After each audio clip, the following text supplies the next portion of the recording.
So first we're gonna sand down our gessoed paper. This paper is a heavyweight paper that's been gessoed 3 times and sanded with a fine grit sandpaper each time. The paper is taped around the edges to a hard surface to prevent it from wrinkling.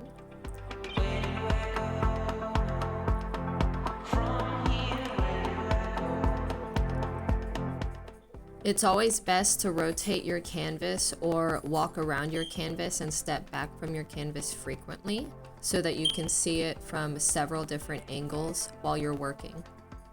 It also helps you move more naturally across the page instead of keeping it in one position all the time and having to use your fine motor muscles in awkward positions, which tends to make shaky, inaccurate lines.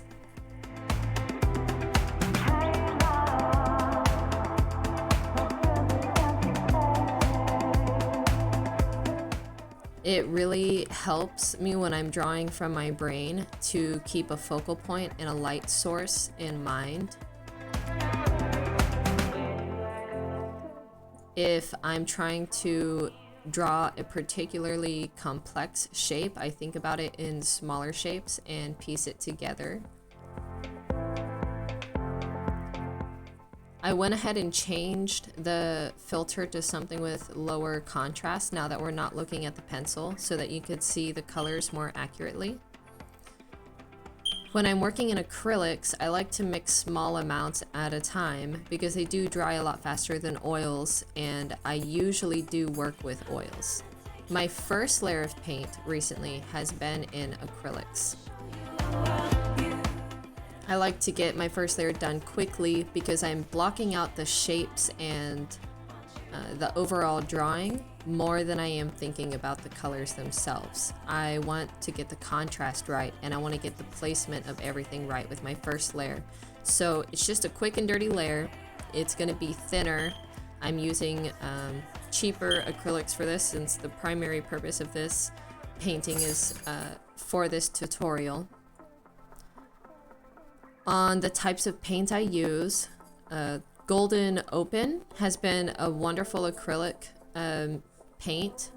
If you're used to oil paints, they dry a lot slower than some of the other acrylics I've used.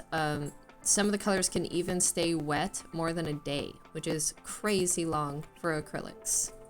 The Liquitex is a little bit too much of a heavy body for me, so I found myself having to really push the paint around, and it definitely left a lot more texture.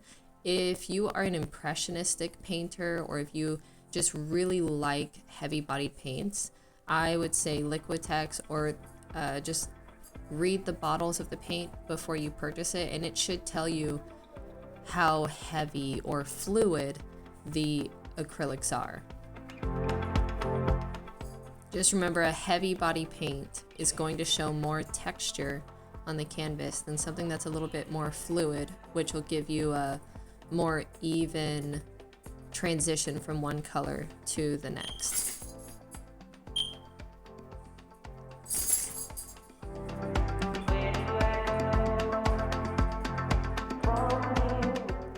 Another thing I keep in mind while I'm painting is the light source.